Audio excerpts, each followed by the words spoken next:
कोई भी शासक, राज्य का मुख्यमंत्री अगर यात्रा पर निकलते हैं तो जनता के दुख और दर्दों को समझते हैं।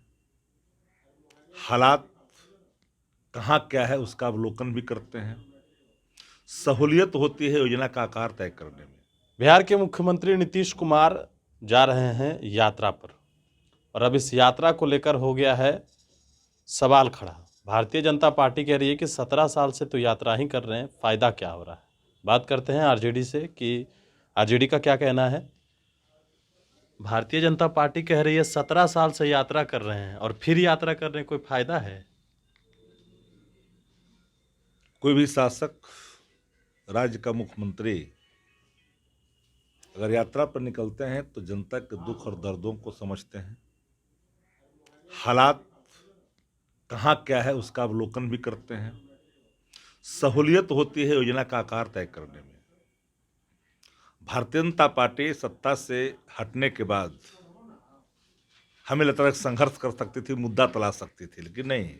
आपा भी खो गई है, मानसिक संतुलन भी खो दिए है। इन सबों को डर है 14 वाले को 24 में जाने का, कि 24 में लौट करके हम नहीं आएंगे। गर्व से चूर हैं, गर्वीले बयान दे रहे हैं। ये उनके अहंकार के पतन का सबसे बड़ा परिचायक है। जरा एक बात कल्पना करिए कि ये मूर्खता भरा बयान कह सकता है लोग।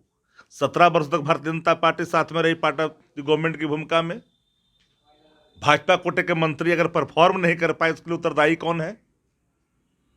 भाजपा जहां जहां भी सत्ता में, हालात क्या है पता कर लीजिए। लेकिन पहले जो यात्रा की है उसका मतलब वो भी सब विफल रहा ना, आपके अनुसार भी? मेरे अनुसार कोई भी यात्रा पर अगर कोई मुख्यमंत्री निकलता है उसके सार्थक परिणति होते हैं। भारतीय जनता पार्टी एक कोढ़ थी इस सरकार के। उनके जो कोटे के जो मंत्री थे वो तो मशगूल थे अपने पूरे तौर पर मामूल के संग्रह में। अब वो संग्रह का पूरा पूरा असर दिखा। अब दवाई मिलना शुरू हो गई है, कार्रवाई शुरू हो गई है, पढ़ाई शुरू हो गई है, केस भी खुल रही है। तो परेशानी तो बढ़ेगी।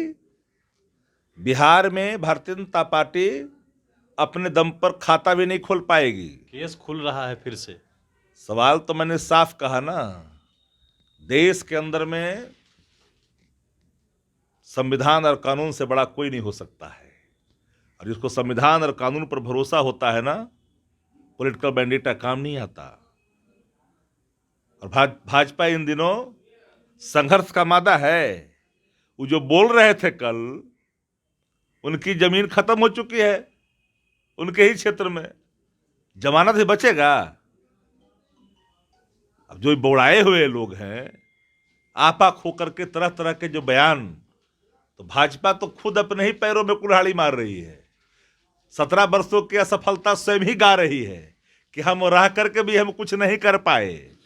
उनके विभाग तो सारे रिपोर्ट ही बताते हैं। जब नीति आयोग की रपट है, सबसे खराब प्रदर्शन तो हेल्थे का रहा है उनके समय में। बताने की जरूरत तो नहीं किसी से है।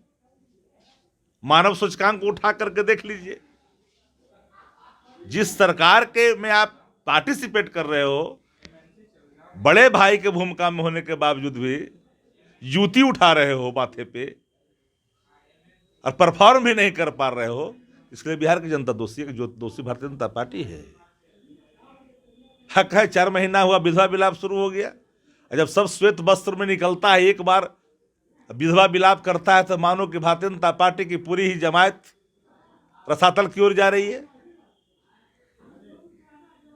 तो बिहार में महागठबंधन की सरकार आ गई।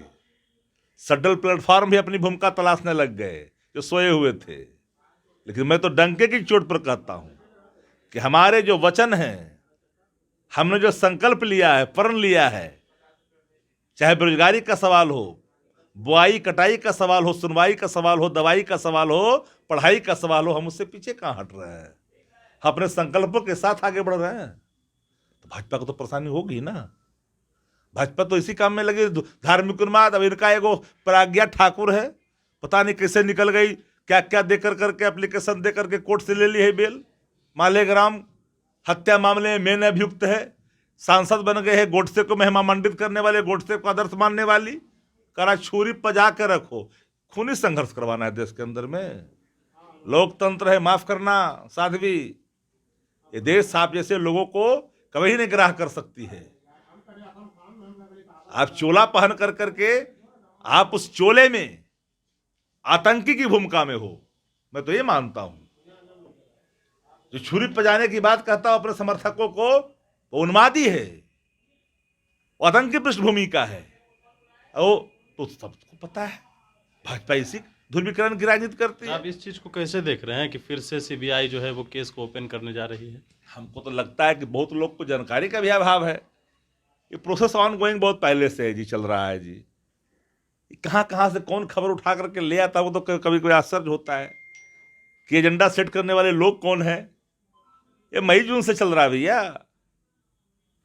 कोर्ट ने यह स्टे दिया था। हमने कहा पॉलिटिकल बैंडेटा न्यायिक निर्णय को प्रभावित नहीं करता, पॉलिटिकल बैंडेटा संविधान को बदल नहीं सकता। शैतानी हरकत कभी कभी कुछ कुछ आ जाता है, इसका मतलब इंसान समाप्त नहीं होता। हरकतें कभी इंसानियत को कभी समाप्त नहीं करता।